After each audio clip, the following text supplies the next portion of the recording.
Well, seems we're gonna have to wait at least a bit longer. You're right, lads. This is the GeordieJedi here. Today, Newcastle played Tottenham Hotspur at White Hart Lane, the only Premier League versus Premier League match that was going on for this case. It wasn't picked for TV for some fucking reason, and we lost 4-0. Was it an exaggeration? Yes, not by a huge amount, to be honest. All four finishes by Tottenham, I can't argue with. I can't argue with them in the slightest. The finishers themselves, the stuff coming up against them, I'll argue that for days.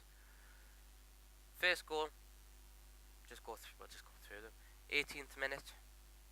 What happened was a corner came in. Jack Annick jumped up to try to grab it, fumbled it, unfortunately.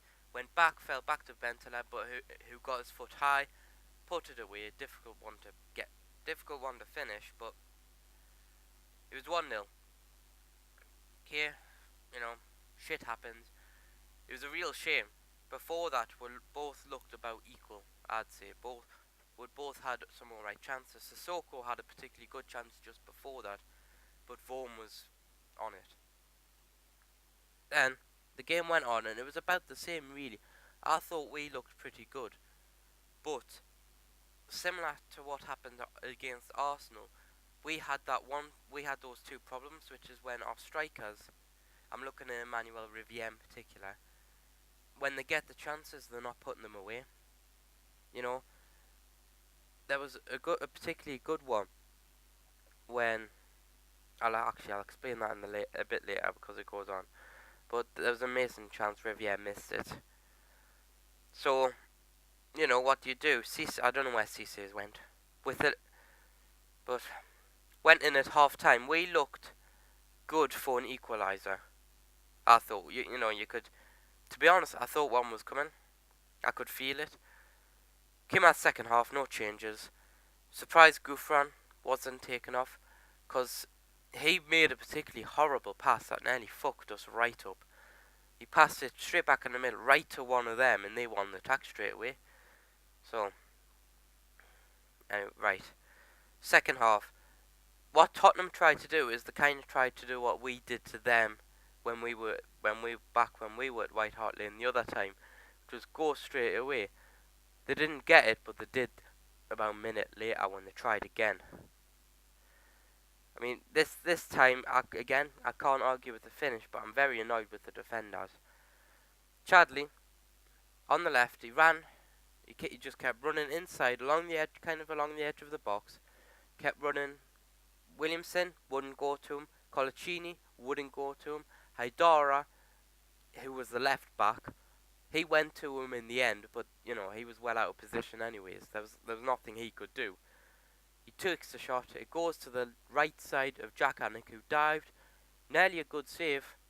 He went the right way, but it was just the finish was just too perfect. Put it away, 2-0. Then not long after that, Gouffran put a ball to Perez. Perez fought for it.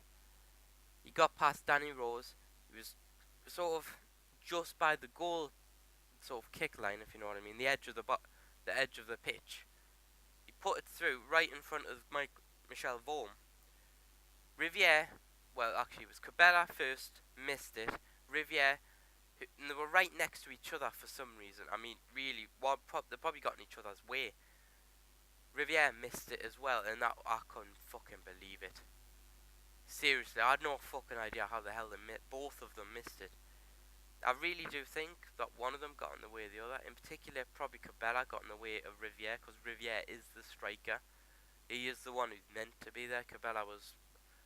But then again, if Cabella put it away, you'd hear no fucking arguments from me.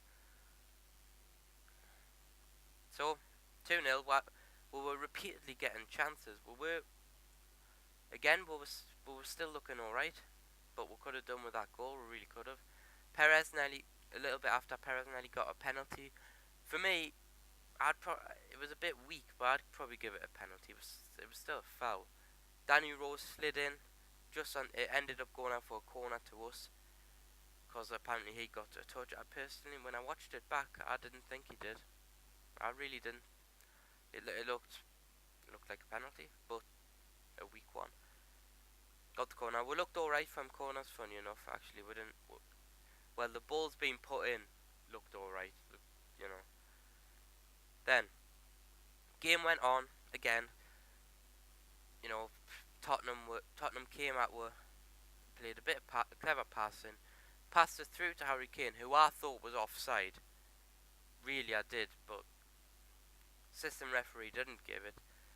Harry Kane finishes it left-footed to the right of Anik, on the left side of the goal. Puts it away. In fairness, can't argue with the finish again. Harry Kane in particular, he looks really good. For an England up and comer, Harry Kane is a good looking player. Hell, I would love him here. 3-0. That's when, basically about when changes started having. Sissoko nearly got injured, but he got back up. Ended up getting taken off for Anita eventually, but, you know, lucky we didn't lose him. Jack Anik nearly got injured again. Apparently he's having trouble with his right shoulder, but he stayed on. So hopefully for the derby he's still there. But then again, I wouldn't mind Freddie Woodman. I've heard very good things about Freddie Woodman in the under-19s for England in particular. So then the fourth goal. Now this one was nearly offside, but I've never liked this particular rule. I don't like it. Eriksson took the shot, went to Anik, who parried it, but Soldado was right there to sort of take a touch, pass it around Anik, and finish it himself. Now, he wasn't offside by the rules, because you saw the replay, but I've never liked the rule because it wasn't offside because it was Eriksson's shot that counts as the last touch, rather than Anik's save. But personally, I don't like that rule. I'd prefer it if, well, obviously I'd prefer it now, but I'd prefer it if it was offside because Anik was the last one to touch it rather than, but, you know, there are probably situations when I'd complain that I want that kind of rule if it was the reverse. So, you know, what you gonna do? Game ended 4-0. Now, Armstrong came on.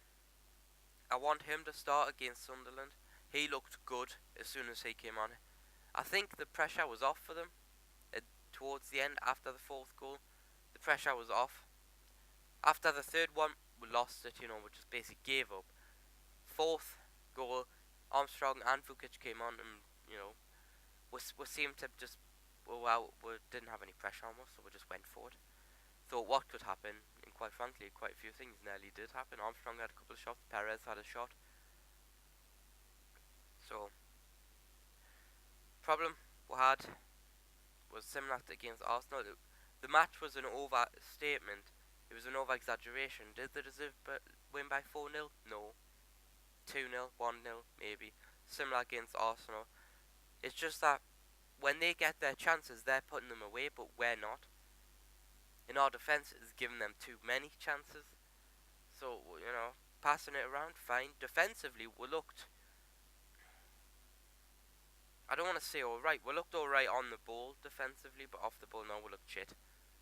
Obviously, you know, I'm dreading the derby a bit now. I'd take a draw.